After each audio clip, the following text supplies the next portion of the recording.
Hello, welcome to the first video in the ARC 517/437 Design Media 2 course at UBC SALA. I'm Thomas Gaudin, the instructor for the course, and essentially I'm making these videos so that you, the students, can watch them in advance of classes and sort of be able to digest the information so that in class we can have more of a work session style course. I think that this is the best way to learn, to sort of actively go through all the steps by yourself after sort of taking in the material in more of a, I guess, online tutorial style manner. Personally, through YouTube videos and sort of online forums is how I learned most of the technical skills I use on a day-to-day basis. And I mean, I think it's just a good way to approach this kind of stuff. I will say that my office is adjacent to the laundry room in my house. So hopefully we don't get too many sort of background noises.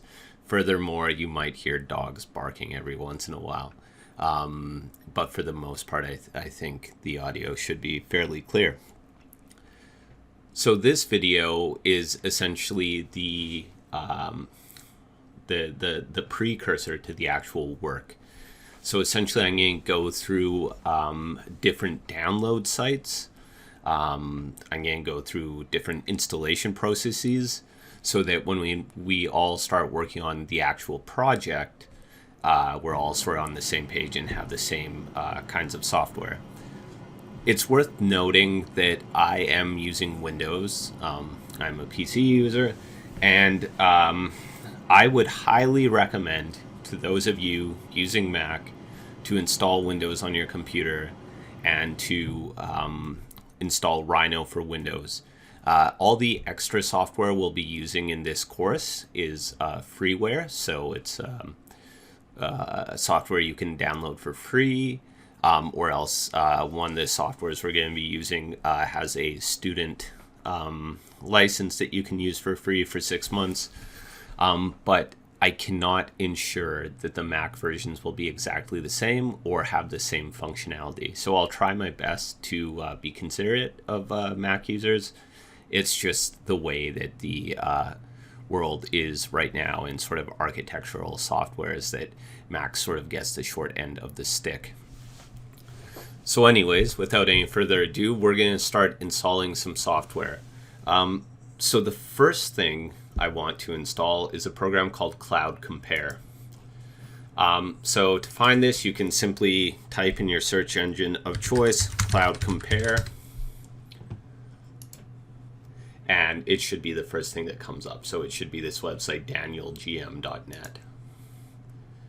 And essentially what Cloud Compare is it's a program that analyzes point clouds. And we're going to be using this to analyze LIDAR data. So LIDAR data is essentially data that looks like this. Usually what happens is that a plane flies above an area, so usually in this case, an urban area, and it essentially emits laser pulses towards the ground. And from that, it can build up a three-dimensional model of the area it's trying to analyze. So we are going to be working with the City of Vancouver's Open Data, which contains LIDAR data. And to do that, I've found that Cloud Compare is sort of the best, at least free software to work with this sort of data. So once you're on the Cloud Compare website, just go to download, and if you want, donate to them. I guess that'd be great. But if you really can't, that's a-okay. But essentially, we are going to be using the latest stable release. So I guess it's 2.10 Zephyrus. We are going to be using the Windows 64 bits version. And you can just download the installer version. So you can click this little CD box icon, save file. And if you're using Mac, again, I can't speak to this download link, but there is a Mac OS app, and you just have to click the little here link it should open a new tab, and it gives you the installer for the Mac version of Cloud Compare. So once you have that open,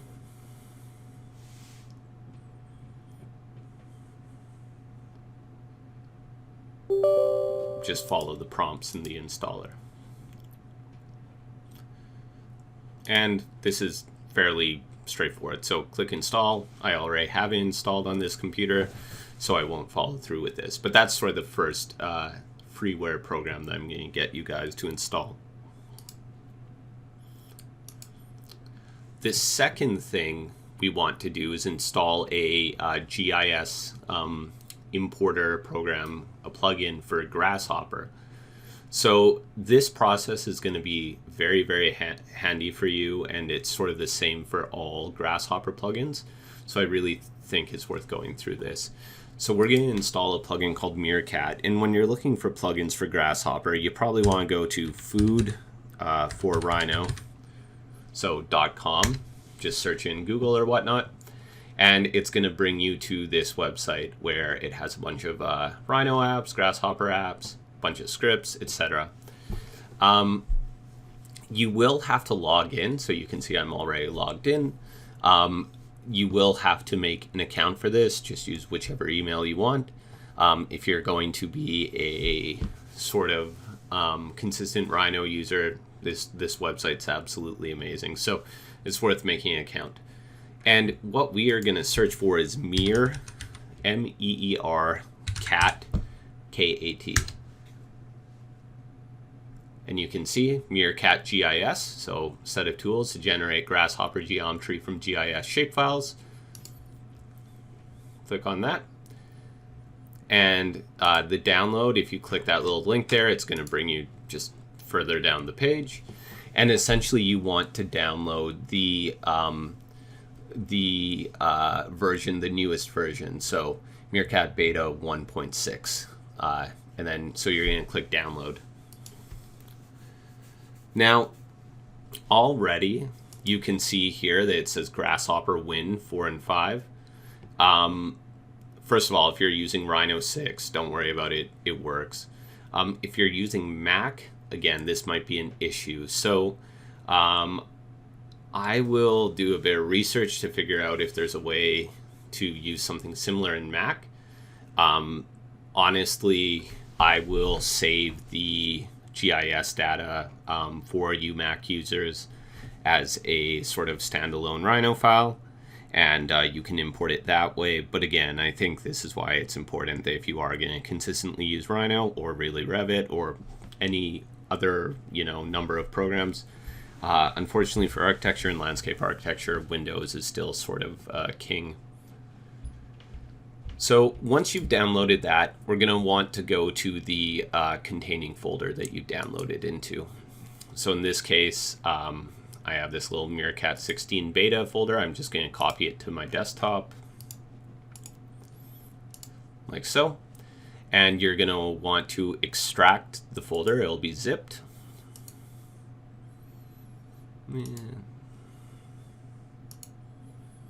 Okay. And you can see here's my extracted folder. And inside, there are all these .dll files, which are license files or else libraries. So it's kind of the code that the actual plugin refers to, as well as the GHA file, so the Grasshopper assembly file, which is the main Grasshopper plugin file. So README here, it's going to tell you to do what I'm going to tell you to do. And remember to check for this with all Grasshopper plugins you use. And what it is you need to right click on your GHA file or .dll file, right click, go to properties, and down here there might be something that says blocked. And it'll say something like this came from another computer. Just click unblock. So let's see if any of these are blocked. Properties, not blocked. Still, I'm going to go through all of these. Properties, not blocked. Not blocked. not blocked, and finally not blocked. So again, when this does pop up, just keep in mind you always have to right click and check if it's blocked. If it is blocked, it just won't load into Grasshopper.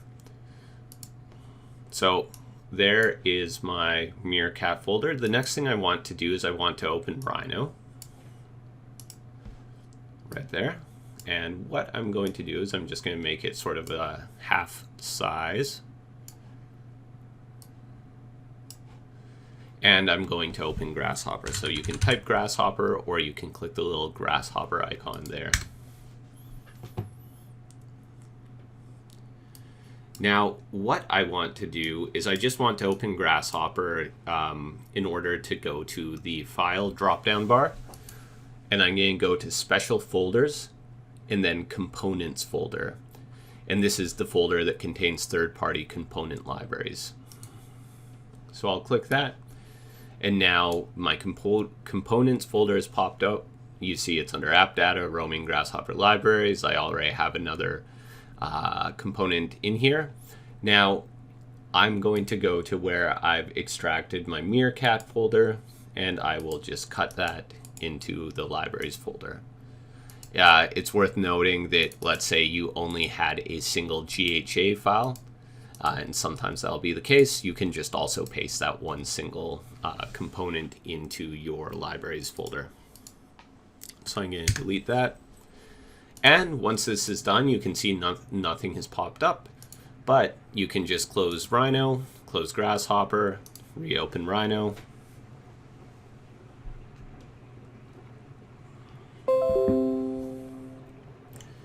And reopen Grasshopper. And you will see now in this case, Meerkat is under a tab called Extra, Meerkat, and here are all the Meerkat components. So this is what we want to see.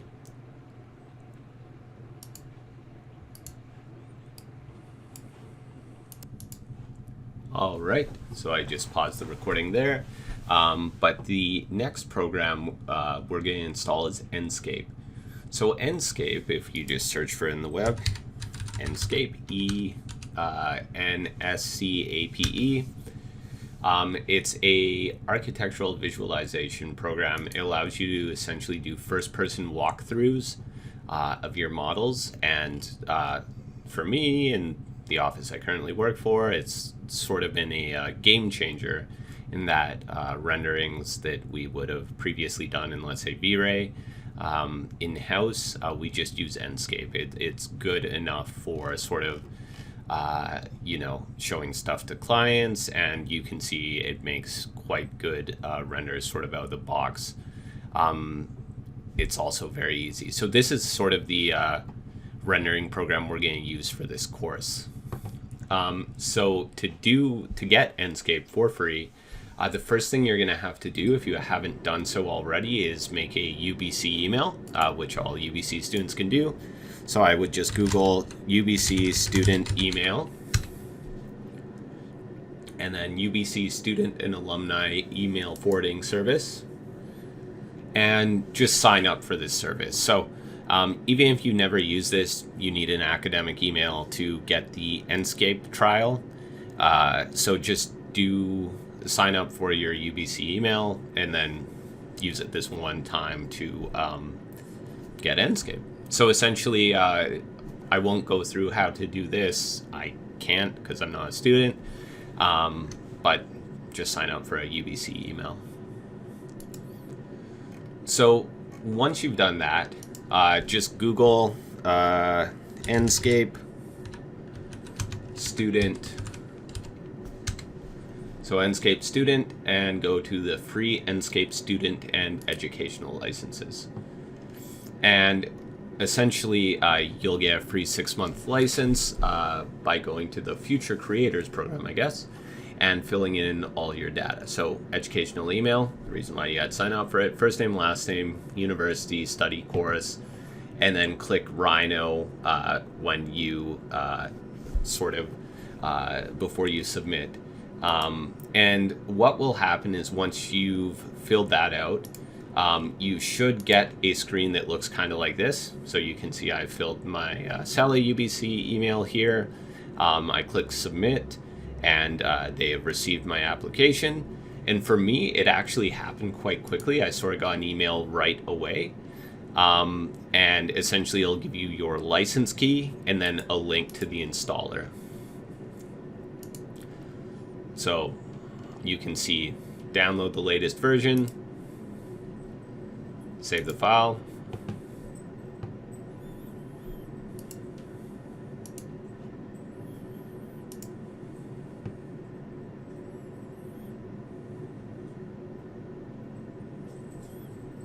Now, I already have Enscape installed on this computer, so I won't go through all of the steps in this, but essentially you want to install Enscape for Rhino. So I'm gonna click cancel here. So yes. So if you want to, if you're a SketchUp user or a Revit user, or for some strange reason you're an ArchiCAD user, you can essentially also install Enscape for those programs as well. And then once you reopen Rhino, you should see your little Enscape tabs. If you don't see your Enscape tabs, just click the little options gear in the right-hand screen there. Go to show or hide tabs. Show or hide tabs. And then make sure that down at the bottom, Enscape Rhino 6 plugin is turned on for both Enscape and Enscape capturing. So that is that. So far we've installed Cloud Compare, Meerkat, so our two kind of GIS programs. We've signed up for our UBC email, and we've done that to install Enscape. So now the final thing we want to do is we actually want to download some GIS data. So as Future Thomas has gone through the sort of main project of this course. Essentially, we're going to build a large site model first, and then we're going to use that to sort of develop a pedestrian bridge, and then afterwards a lookout tower on that site. What we're going to do right now is we're just going to go through how to install how to download LIDAR data from the city of Vancouver. And we're going to figure out how to import that into Rhino to make that model. All right, so we are going to download site information about our site. And just to review, we're going to sort of go to Google Maps first and get a sense of where our site is located in Vancouver. So you can just type in Google Maps. I am mashing the keyboard today, spelling everything wrong, but just go to Google Maps. I like going to satellite view, and I like having Google Maps open when I'm sort of downloading City of Vancouver open data, because it just allows you to really get a sense of what you're downloading and making sure that you're downloading the right section of data, because as we'll see, the City of Vancouver map is quite limited in what it displays on its website, so sometimes it's good to just double check that the shapes you're downloading are actually what you want to download. In our case, we're going to go way out east to just west of the Second Narrows Bridge. I guess Columbia Containers is a big thing, so just east of Columbia Containers. And we are going to go to the intersection between Slocan Street and Wall Street, because our site is Dusty Greenwell Park, as well as the section of railroad above, I guess adjacent to Commissioner Street. And the site for our lookout tower is going to be this current, I guess, storage container storage site. There's also some sort of interesting building here. I guess it's some sort of cargo building. I'm not sure what they actually do here, but it doesn't matter. It's sort of the blank canvas for us to work on. So this is the site.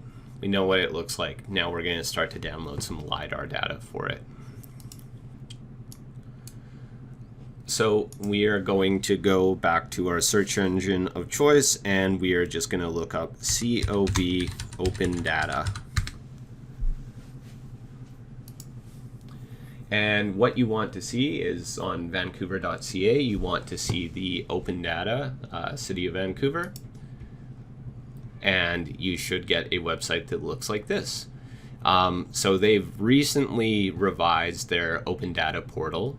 If you're familiar with the legacy open data catalog, it looks kind of like this. It's just a big long list. You know, feel free to use that. But I'm going to switch to the new version just so I get used to it. So we're going to click on View the Portal. And essentially we're going to scroll down a bit and we're going to go to Data Sets by Theme. So all of these data sets could be hugely useful for your own studio projects or other, maybe your thesis or whatnot. So definitely look around in here. There's some interesting stuff. For the scope of this course, we're going to focus mainly on the geography and imagery. We'll also look at streets and transportation a bit as well. But essentially, we're not so worried about statistics. We're more worried about streets and topography, etc. So we're going to click on geography and imagery. And we're going to click on LIDAR 2018. So again, just to review, LIDAR is essentially a point cloud data set. I guess it technically stands for light detection and ranging. And essentially what happens is a plane will fly above a city. And as we can see in this example here, it will essentially emit little lasers to the ground. Those will bounce up and go to the plane. And the plane will then know how far something is from the ground. So you can see we have all these really interesting rainbow colored LIDAR point clouds. So we're going to be working with data that looks like this. It's also worth noting that all of these examples that sort of come up in a Google image search, you can see that their gradient of colors is based on their height from the ground. We'll actually see that LIDAR can be organized in other very useful ways. So back in the open data, we're going to go to LIDAR 2018. It should be the first one that comes up under the geography and imagery portal. If not, just search for a data set called LIDAR. And you'll see there's some different ones here, but we want the most recent one. So LIDAR 2018. This information here is important and we will come back to it. But for right now, we want to just download this data.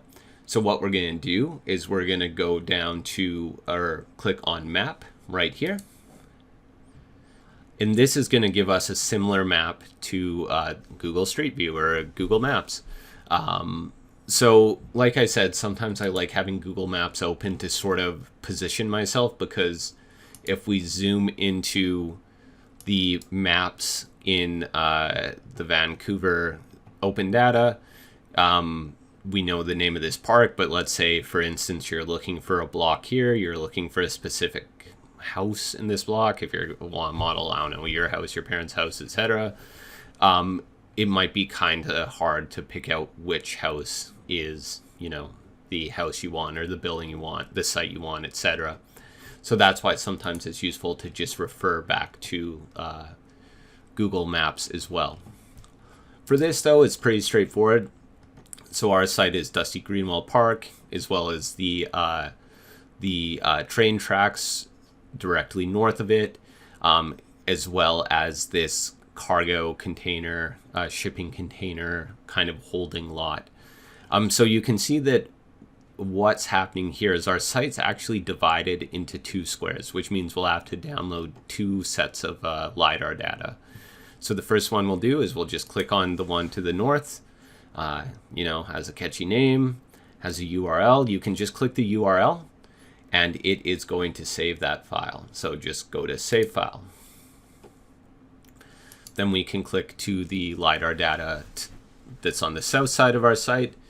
And again, we can just click the URL to save that file.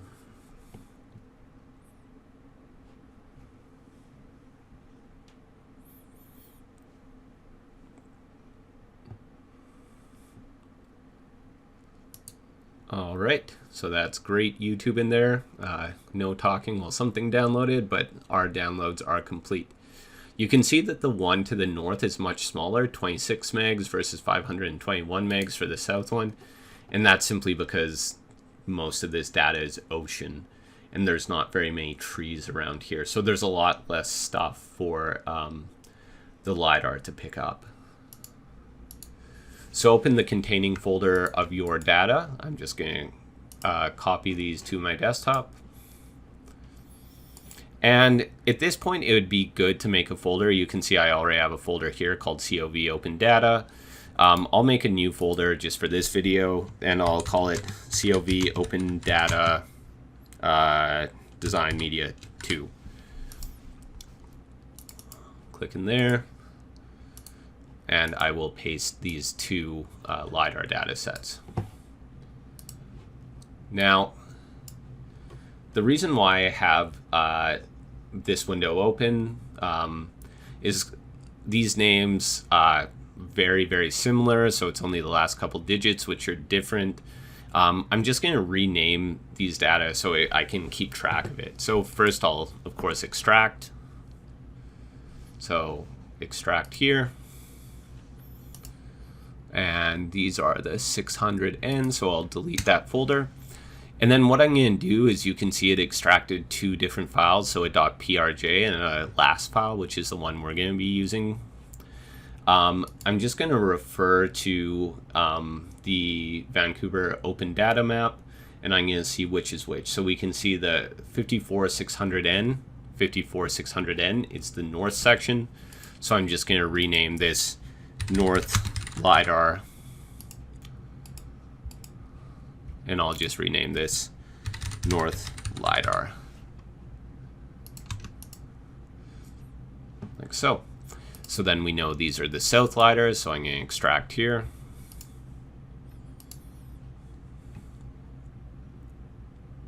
You can see it's taking a little bit longer because it is a larger file. So I can delete the zipped folder. And now I am going to rename this. So I'll just rename it to South LIDAR.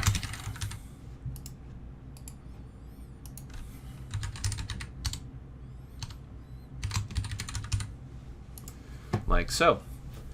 And we're going to we can just minimize our open data window right now. We're really only going to focus on the LIDAR as it stands at this point. All right, so the recording is resuming. So by now you should all have Cloud Compare installed. If you don't, go back to an earlier point in the video, probably around 5 minutes, where we talk about how to get Cloud Compare. You should have a little shortcut like this, or maybe it's under your programs, yada yada. Just open Cloud Compare. So Cloud Compare is a powerful freeware program that allows us to work with and manipulate point cloud data, so LIDAR being one of those point cloud datas. You could also use it to clean up 3D scan data. And to be quite honest, I personally probably use 1/100th of the commands available in Cloud Compare. And in my workflow, I really only use it for what I'm about to show you. So if you have any questions about different functionalities, I may or may not be able to answer your questions. But ultimately, I'm just showing you how I use this program to sort of take data from the city of Vancouver and bring it into Rhino.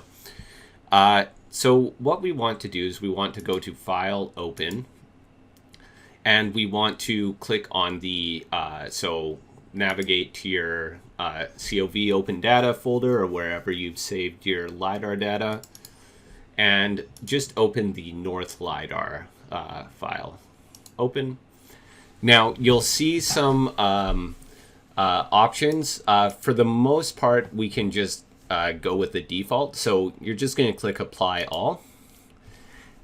This second dialog box that comes up, the global shift/scale, is actually an amazing function of Cloud Compare. So we all know that Rhino works with, XYZ Cartesian coordinates, and that sometimes if you're working with located data, your data might be, a million miles from the Rhino origin, and that can cause display issues. Well, Cloud Compare, the same thing happens. It doesn't like working with things that are super, super far away from the origin. So essentially what it will do is it will shift your model to the Cloud Compare origin, and then it will store this shift/scale information, and it will restore the original coordinates when you export it. So it's just a nice way to work with data while retaining their geolocation, which is important when we start bringing in more stuff in Rhino using Meerkat.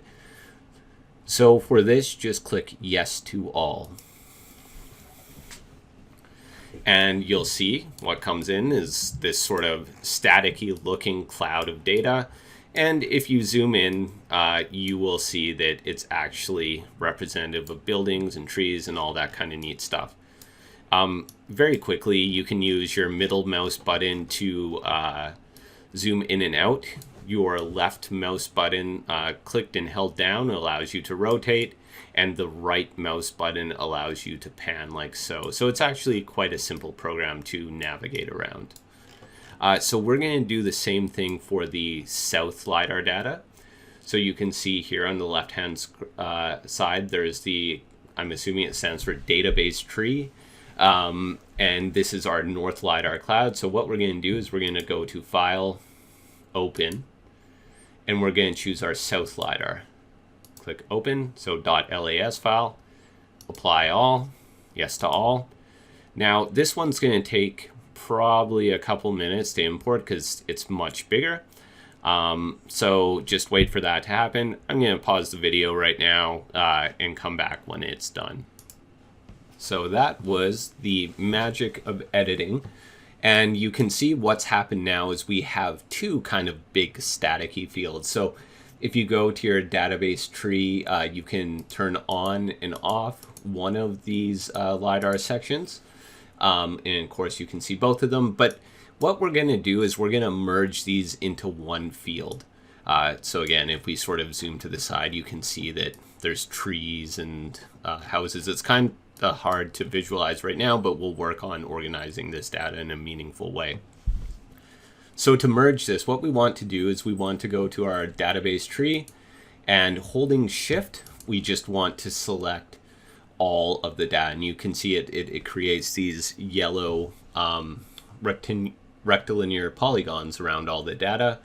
So we make sure that all of this is selected, and then we're going to go to Edit, Merge. And then it'll say, do you want to generate a scalar field with the original cloud index? We can click no. Essentially what that means is, do we want to retain the information that this point cloud data comes with, or from index 1, this comes from index 2, so we don't really care about that. So we'll click no.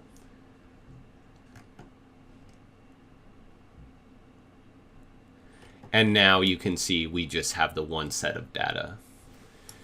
The other thing I'm going to want to do here, and we'll want to do every so often, is save this.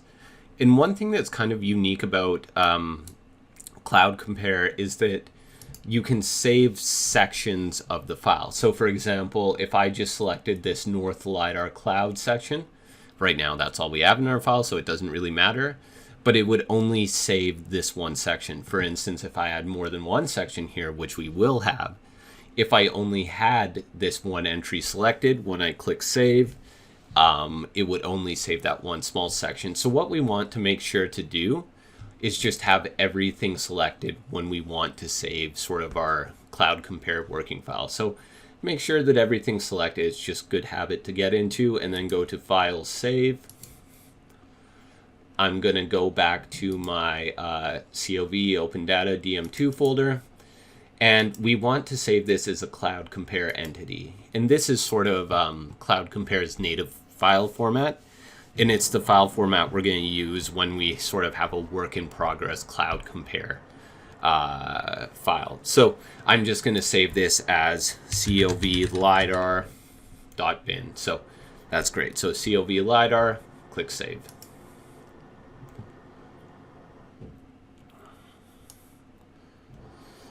So what we want to do now is we sort of want to look at this data in a more meaningful way. So what I want you to do is to click on the North LIDAR cloud, or whatever yours is called. If we want, we could rename it. So to do that, I believe you just double click the entry like so, and you could rename it COV LIDAR or whatever you want. It doesn't really matter. But you'll notice what happens is when you click on this properties menu is going to come up. And this is where we can start to sort of visualize our data in different ways. You can see that the colors are based on something called a scalar field. And essentially what a scalar field is just a way to organize data. So all of these points have some scalar field associated with them. So right now, if we go down to the scalar fields kind of subcategory here, you can see that the scalar field that these point colors are representing is the point source ID. And I believe what that means is that it's saying that these points came from a certain LiDAR scan, whereas maybe the orange points came from another LiDAR scan, etc., etc.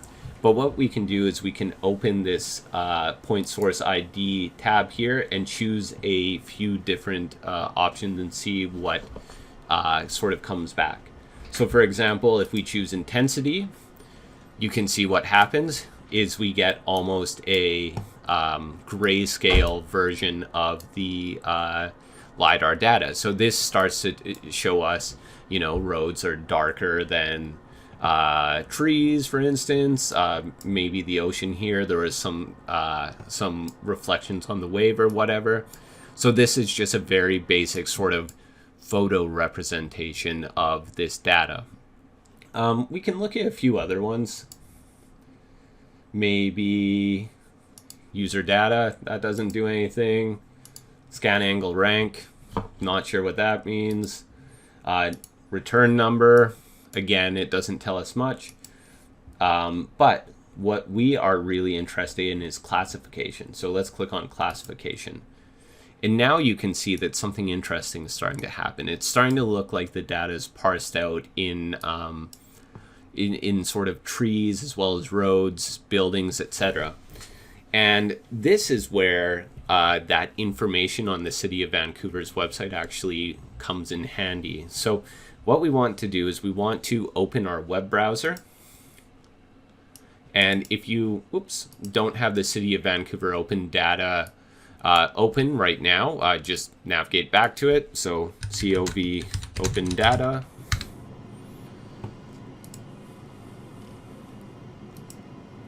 View the portal. We're going to go to geography and imagery and just make sure you select LIDAR 2018. So the first tab that comes up is information. And I'm just going to keep this web browser open as well as Cloud Compare on the right here, just so we can see both at once. So if you go down to attributes in the LIDAR 2018 information tab, you can see it says point data was classified as 1, unclassified, 2, bare earth and low grass, then low vegetation, high vegetation, water, buildings, others, 8 is noise. So essentially what that means is that all this LiDAR data, each point has a scalar field that corresponds with each of these points. So for example, if we go back to Cloud Compare, if we go to our SF display params and set our display range from 1 to 1, you can see that it grays out all information except for 1, which is unclassified. If we want to see all, let's say, buildings, we could set our display range from 6 to 6. And there you can see now it's highlighting all the buildings, so all buildings are green. It's also worth noting that the steps here is a little bit wrong. So for example, it says 9 steps here where there are 1, 2, 3, 4, 5, 6, 7, 8 steps here. So we can change that. We can click steps down to 8, like so. Doesn't really do anything, but it's worth noting that that happens. I'm not totally sure why. But this is essentially what we're going to work with, right? So the data classifications we're interested in are 2, we'll say 6, because other 7, let's see what's on it. Yeah, it looks like data classified as other is just maybe waves or something to that effect. We don't really care about it. So our display range, we're going to set it from 2 to 6.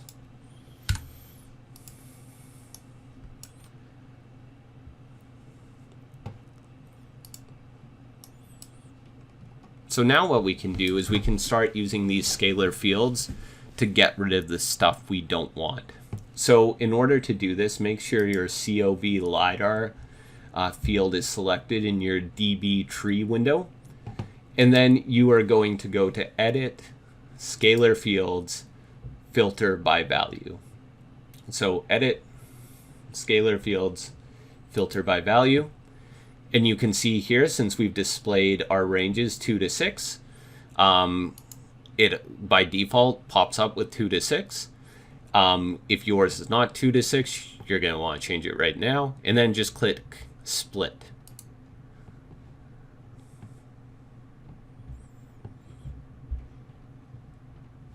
So now you can see we end up with 2 files. So we get the COV LIDAR extract and the COV LIDAR extract outside.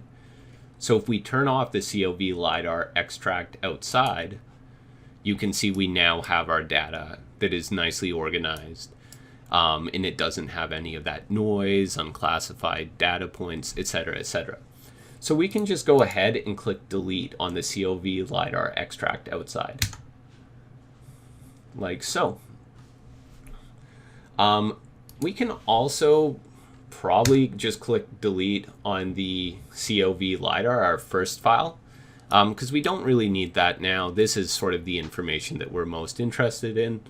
And this little Octree subtab underneath, this just sort of shows the extents of this data. We can just leave that unvisible, I guess, but we don't have to worry about deleting that. So once you've done this, now just again select all the entries you have in your DB tree, and we're going to save this. So File, Save, make sure Cloud Compare Entities is selected, and you can just save over your COV LIDAR.bin.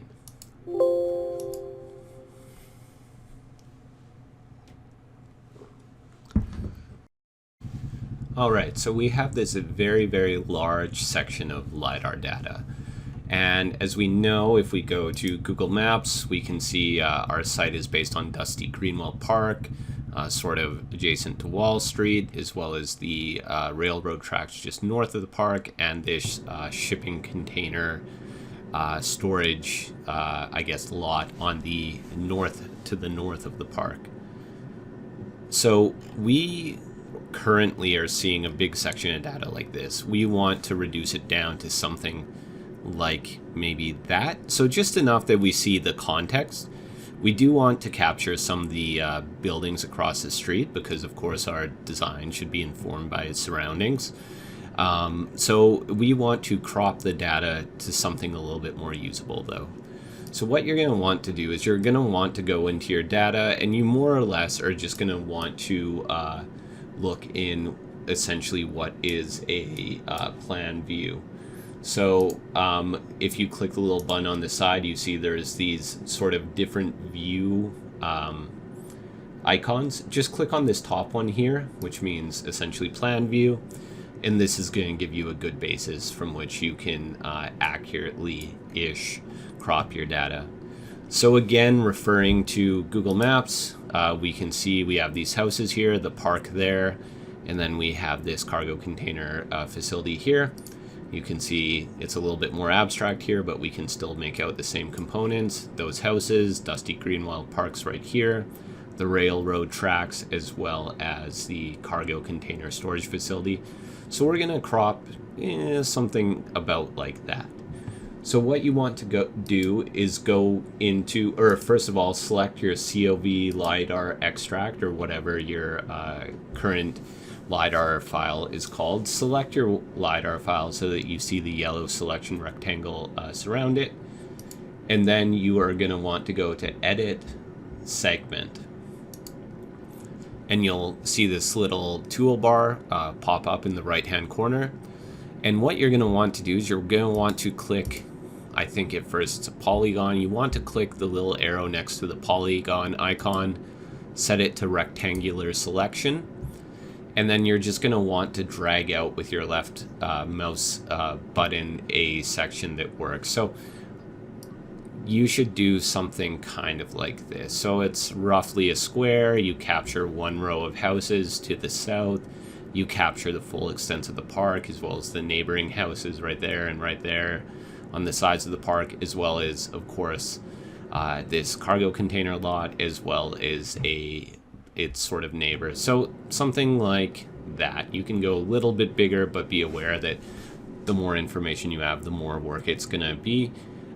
For this course, it's not acceptable to do something like that and say, well, I'm moving where my site is. Do something like this. So now we see this green rectangle. We're going to click this little red polygon button, which says Segment In. And now you can see what it's done is it has clipped the data to that little rectangle and plan. And then once you're happy with that, if you're not happy with your segmentation, you can click the little undo arrow to clear it. But once you're happy, you can click Confirm Segmentation. And now you can see that you have two different point clouds. So you have your COV LIDAR extract remaining, which is the outside of our segment, and then we have our COV LIDAR extract segmented, so that's the inside of the segment. So we can delete the extract remaining because it's a lot of information, so we can just delete that. And again, just for fun, we are going to sort of try to visualize this in a different way. So this isn't totally necessary for our process, but it's kind of cool to see the data in a more intuitive sort of way. So select your point cloud and go to Plugins, PCV, Shade Viz. This is fine, defaults are fine, click OK. And I will pause the video. And there we have it. We kind of have this really interesting shaded version of our point cloud. And this shows us sort of what data we have. So you can see there are some things that are a little bit inconsistent about this data, or maybe not the best to work with. One being that the vertical sides of all the buildings are sort of not representative. Of course, that's because LIDAR from a plane shoots directly down, so it can't capture things under overhangs. As well as it actually cleans out some of the cargo containers, and it leaves these sort of voids in the ground. So we are going to use a few techniques to fill these voids in. But for right now, since we've gone to this point, why don't we just save? So make sure that all your files are selected here. File, save, and just save over the COV LIDAR bin. All right, so once that's done, we want to switch back to our scalar fields because we want to sort of see what different fields we have. So under your scalar fields tab, under the properties, when you have your point cloud selected, select the classification again. So that switches back to that classification. So we want to first extract the ground from this LIDAR cloud in order to essentially export our topo mesh into Rhino. So what we're going to do is we're going to go back to that classification website in the City of Vancouver Open Data. And you can see here that under the LIDAR 2018 information tab, bare earth and low grass is classified as 2. So what that means is if we go to select our LIDAR segment, we go down to the display range and set it from 2 to 2. Oops. From 2 to 2. You can see that only the ground is selected. So what we're going to do now is we're going to again go to edit, and then we are going to go to edit, scalar fields, and then filter by value. So edit, scalar fields, filter by value, and we're going to split 2 to 2 because we just want the ground. So we'll click split. And now you can see that this first data right here contains all of our data. So if we were to set its full display range from 2 to 6, which is our full data range, it'll show everything. We don't need that because we essentially are starting to split up the data. So you can select this one that doesn't have the segmented data. You can select, or you can hit delete. And now you can see we have the ground data, and then we have all this stuff outside of the ground data. So what I'm going to do is I'm only going to turn on the visibility for the ground data. I'm also going to double click where it has a COV, LIDAR, extract, etc. name, and I'm just going to change it to ground. And we won't bother about changing this name right now because we're going to split it up a little bit more. We're going to focus on the ground right now. So essentially what we're going to want to do is we're going to want to convert this from a point cloud to a mesh, so something that Rhino can work with. So what we're going to do is we are going to go to edit, mesh, and Delaunay 2.5D XY plane. So edit, mesh, Delaunay 2.5D XY plane. And essentially what this box is saying is it's saying we're going to make a mesh out of a bunch of triangles. So that means to, that's what triangulate means. And what this max edge length is telling us is it's saying what is the maximum length of a triangle edge you want. So if by default you set your limit to 0, click OK, you're going to see that what happens is that, yes, we have a mesh of a ground. We've filled in all those holes that we had, but then we're also filling in some of this area that maybe we don't want to. So you can see it's starting to fill in the ocean or whatnot. So there's no exact science to figuring out exactly how large you want your max mesh edge to be. So you can kind of play around in those options, but I've sort of pre-figured this out. And for this, it looks like I have the 25 as a good mesh length. So what we're going to do is we're going to click on that ground point cloud. We're just going to delete the ground mesh layer. So you see we delete it. We still have the point cloud data, no problem. We're going to select our ground layer again. We're going to go to edit, mesh, Delaunay 2.5D, XY plane. Now we're going to set our max edge length to 25. Clouds already have normals. Do you want to update them? Yes, or keep the old ones? No. We can just click yes. And now you can see what happens is that our mesh kind of follows the edges of the coast a little bit better. We still do get some fill-in areas right here, but we can fix that in Rhino. It doesn't really matter. And we still get the closing of these edges. What I'll do quickly is just show you what happens if you choose an edge length that's too short. So again, I'll select ground, edit, mesh, Delaunay 2.5. Let's set the max edge length to be, let's say, 5. Click OK. Yes. You can see that even though it does define the coast a little bit better, we have all of these gaps here where, houses were present, where those big, I don't know what they are, like storage silos were. So for this, it wouldn't work for us. It'd be too much work to try to clean this up. So we can just delete that second mesh. So now we have our nice ground mesh right there. Now we're going to resample this mesh in order to make it a little bit more usable in Rhino. So resampling a mesh essentially just means arraying a bunch of points across it and rebuilding the mesh so it's just a little bit cleaner. So we are going to go to edit, mesh, and then we are going to go to sample points.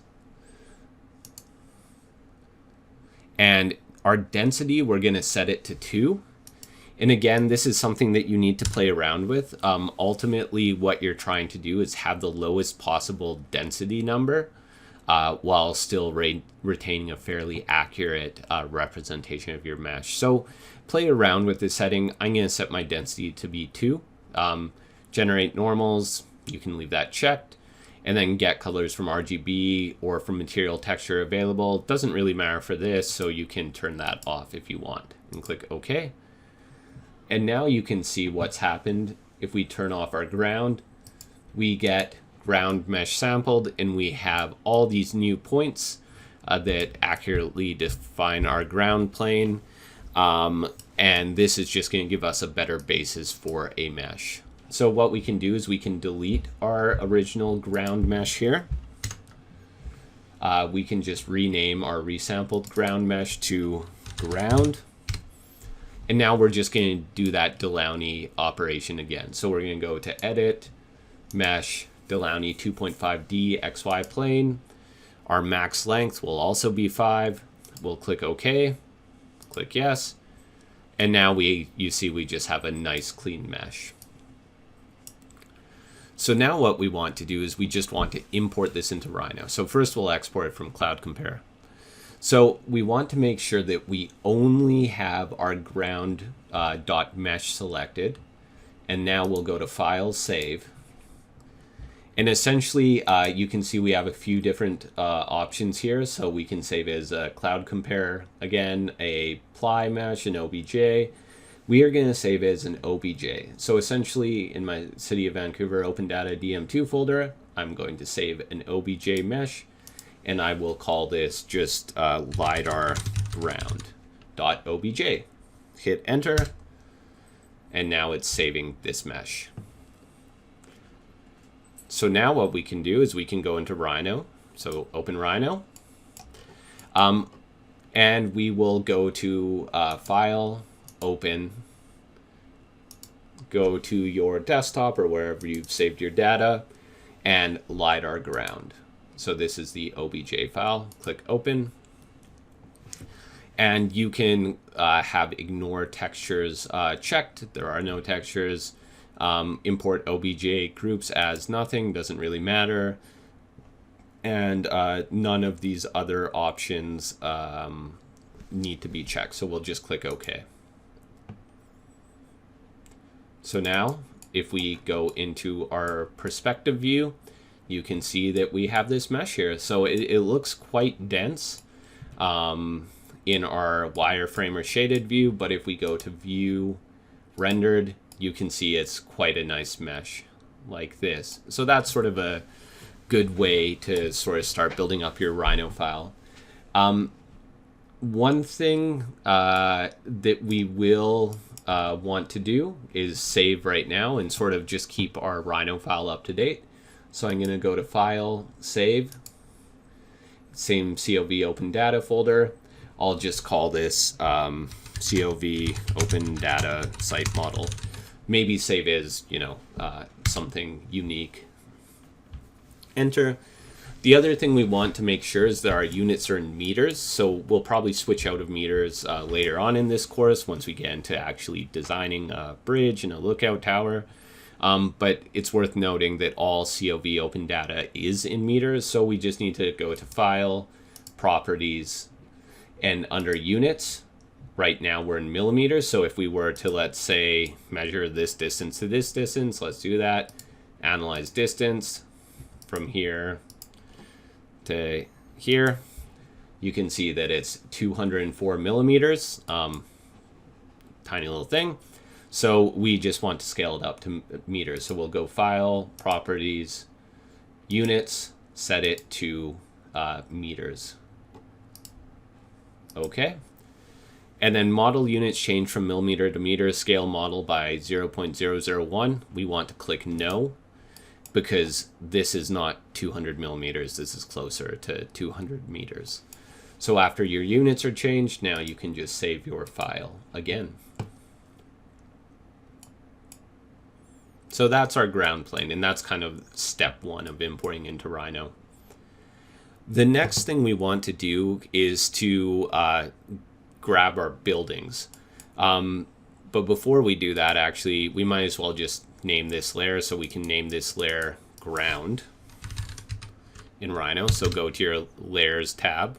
If that's not open, click the little cog there and choose layers. As well, right now we might as well make a few other layers. So we can make our trees layer, or just call it trees. And we can also go new layer and make a buildings layer. We'll be importing in buildings next, so we might as well double click set buildings its default, and I will save again just in case. Once your file is finished saving, we're going to go back into Cloud Compare and get the tree data and also the building data. So just open Cloud Compare. We currently have our ground mesh layer visualized. So we will unclick ground and ground mesh and just click, make sure to check the other mesh. So it might have a long name like this, that's fine.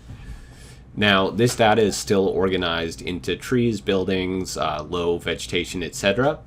But when you have it selected, you scroll down in your properties tab and look at your range, essentially what you're going to see is that our range has less values. So it splits out all the values, for example, from 2. Buildings we know are in the scalar value 6. We know that by going to the City of Vancouver LIDAR 2018 information tab and seeing that buildings equals 6. So what we can do in Cloud Compare is we can move our little tab, this little circle right there, all the way up to the end of our data until only our buildings are selected, just to confirm that yes, indeed, these are buildings. And then what we're going to do, make sure that your COV LIDAR extract, etc., file is selected. And we're going to go to edit scalar fields, then filter by value. And we're going to split from 6 to 6. And this will separate out our buildings. So I'll click split. So now what we can do is we can delete this first mesh. So that's the one that contains buildings plus trees plus low vegetation. We don't need it anymore. So we'll delete that. So now what we have is we have our tree layer and low vegetation layer. So that's this layer here, the last one. So I'll just call this trees and vegetation. And then we have our other layer, which is just buildings, as we can see here. So I'll double click this and call this layer buildings. So now our data is pretty well organized. We have our ground, which I can turn on, and our buildings and our trees and vegetation that looks like so.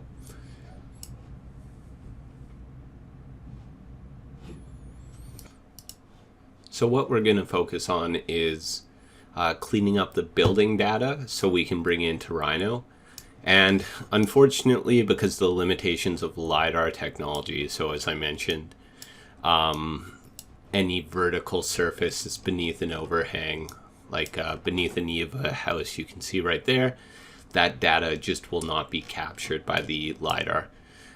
So what we are going to do, though, is just sort of reduce the amount of points so we can work with them primarily in Grasshopper and Rhino to generate some rough estimates of what the buildings are actually like.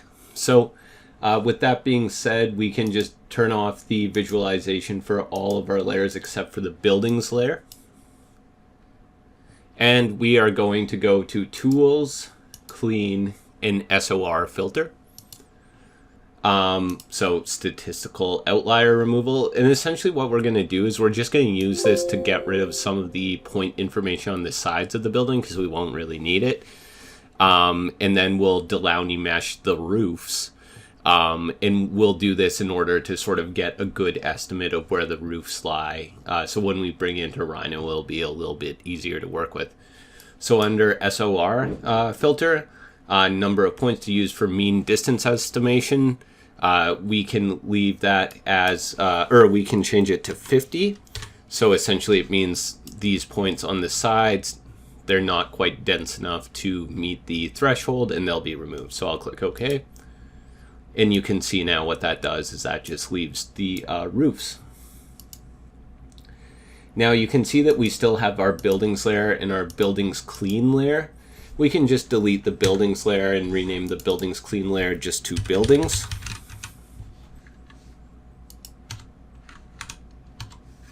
Like so. And now what we're going to do is we're also going to use Delaunay mesh on these. So we'll go to select our buildings layer, go to edit mesh, Delaunay 2.5D XY plane. And the edge length for this, we're actually going to set to 2 because we don't want meshes between the different roofs. So we want to make it a lot smaller than we were before. Last time we were 25. And you can see that just gives us a good approximation of the roofs. Now, you can see it's not perfect. They look a little bit messy, but again, we're mostly just going to be referencing this data in Rhino and rebuilding from it. So from that, we have our buildings.mesh, and we can just export these. So maybe let's save this file overall. So select all files first, like so. Go save. And we will save it as a COV lidar.bin. So we'll just save over our main working file. Click save, replace it, yes. And then we'll only select our buildings.mesh layer. And then again, we'll go to file save. And we will save it as an OBJ file. And we will save it as buildings.obj save. So now we can go into Rhino. We're on our buildings layer. We see our ground here. And what we'll do is we'll go to File, Import. We'll navigate to our buildings file. So buildings.obj, click open. Our options should all be good because we sort of changed them for the last time. But again, we can just select nothing for the import obj groups as, and we can leave ignore textures checked. Everything else can be unchecked. Click OK. And you can see that what happens is the buildings automatically import into the proper location. To make the visualization a little bit easier, we can change our buildings layer to a different color.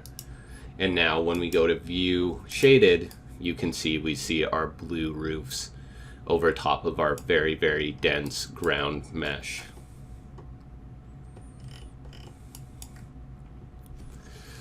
The final thing we're going to do is import the trees, and we're going to use this as even more of a reference than the buildings themselves, because to rebuild tree mesh files from the data, it'll be really, really difficult. So we're going to go back into Cloud Compare. We have our trees and vegetation layer now. We're going to turn that on, like so.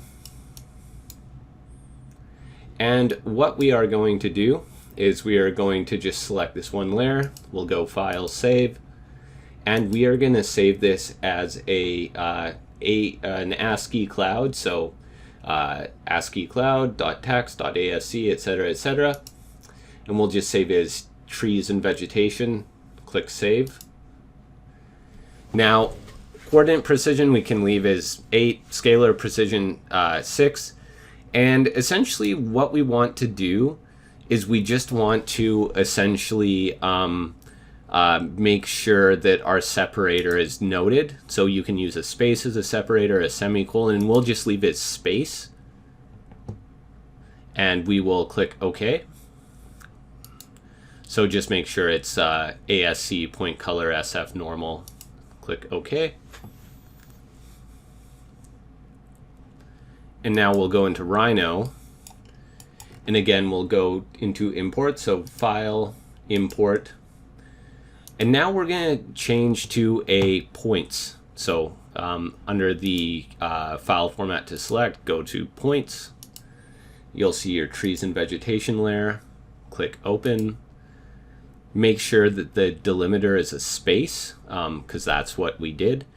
And also make sure that create point cloud is selected. Otherwise, you're going to get literally millions of points and your computer will crash. So make sure create point cloud is selected. Click OK. And it may take a moment to import, so I will pause the recording. And so it took about a minute to import that data. I had my buildings layer selected, so what I'll do is I'll just select these the tree point clouds. right click the trees layer, go to change object layer, and I'll also change the layer to be this nice green. So now we can see we have the buildings, our ground plane, and our trees. So I'm going to switch to rendered mode, and you can see that we have our trees. So now what we're going to do in the next video is we're going to take this data and sort of clean it up so we can really work within Rhino. So we're going to drape the ground mesh. We're going to use a Grasshopper script, which we would have written in class, to sort of convert these roofs to BREP objects. And then we're simply going to take our Enscape trees, which we'll cover in the next video, and use this point cloud as a guide to place trees in Enscape. So this point cloud layer is literally just a reference. But anyways, that sort of, I guess, concludes this first video. Any questions, feel free to email me, and I will see you all in class. Thanks.